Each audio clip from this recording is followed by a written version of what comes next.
बिस्मिल्लाहिर्रहमानिर्रहीम। अस्सलाम वालेकुम व्यूअर्स, मैं मुश्ताक करल और हमारा एक सिलसिला चल रहा है MA international relations, MA political science और एलएलबी का एक इम्पॉर्टेंट पेपर है जी, इंटरनेशनल लॉ।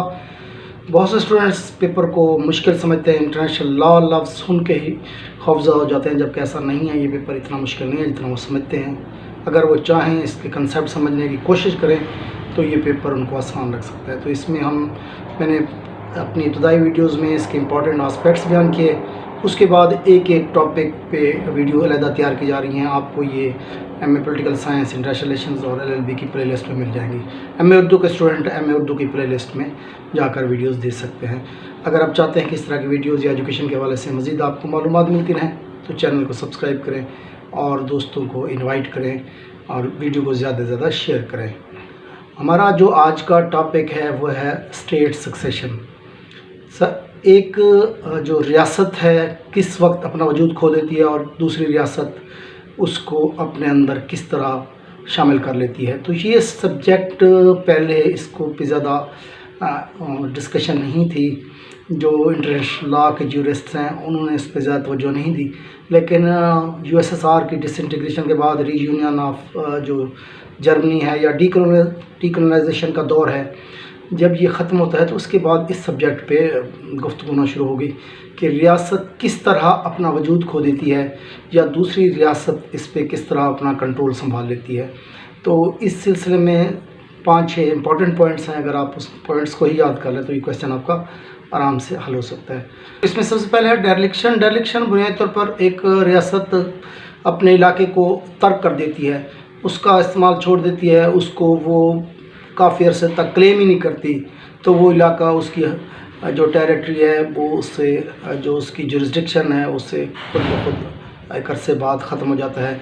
उसको वो क्लेम ही नहीं करती कि वो रियासत वो हिस्सा उसका है या उस पर वो फर्दर अपनी जो है ऑक्यूपेशन उस पर वो कायम रखना चाहती है। इसके बाद दूसरी चीज़ होती है जो नेचर के इफ़ेक्ट्स होते हैं। बाज़ औक़ात ऐसा होता है कि जिस तरह ख़ास तौर पर आतिफ़िशानी है, तो आतिफ़िशानी के नतीजे में बाज़ रियासतों का मुकम्मल वजूद ही ख़त्म हो जाता है, या अगर बहुत छोटी रियासतें हैं तो उसमें जो समंदरी तूफ़ान हैं या फिर ज़लज़ले आते हैं तो तब भी रियासत जो है अपना वजूद खो देती है।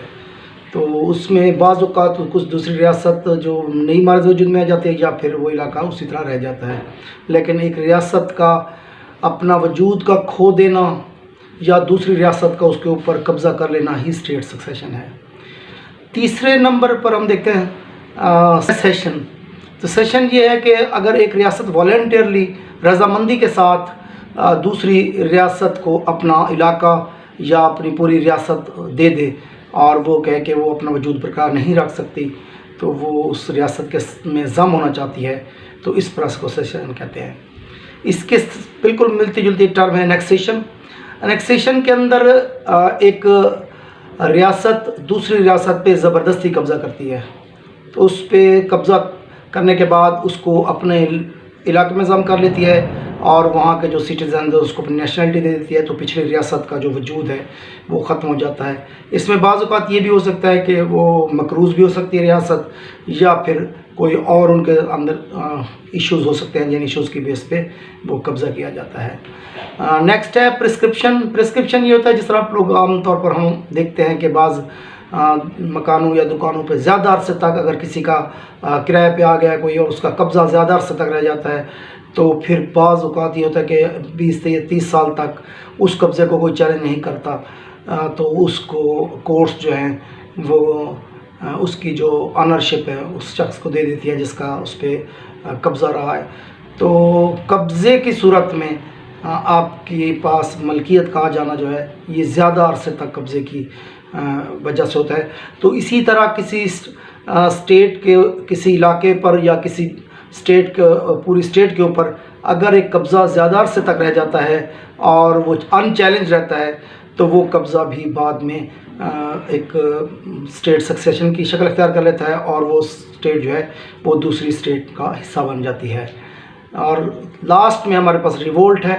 तो बाज़ औक़ात ये जो स्टेट सक्सेशन है वो रिवोल्ट के नतीजे में होता है कि किसी भी इलाके में बगावत हो जाती है और बगावत के नतीजे में जो बागी टोला है वो रियासत जो है وہ کسی اور کے ساتھ اتحاد کر لیتا ہے اور وہ ریاست دوسری ریاست کا حصہ بن جاتی ہے، کیونکہ ان کی آئیڈیالوجیز ریلیجس آئیڈیالوجیز بھی ہو سکتی ہیں، وہ کسی اور اسٹیٹ کے ساتھ مل سکتی ہیں، تو جو موجودہ حکمران ہیں وہ اس آئیڈیالوجیز کے ہو سکتا ہے اگینسٹ ہوں، تو اس نتیجے میں بھی اسٹیٹ سکسیشن ہو جاتی ہے۔ تو یہ 6-7 موڈز ہیں جو ہم نے آپ کو بتائے ہیں، جس میں ایک اسٹیٹ جو ہے اپنا وجود کھو دیتی ہے اور دوسری اسٹیٹ اس پہ قبضہ کر لیتی ہے۔ بالکل سادہ الفاظ میں نے کوشش کی ہے سمجھانے کی۔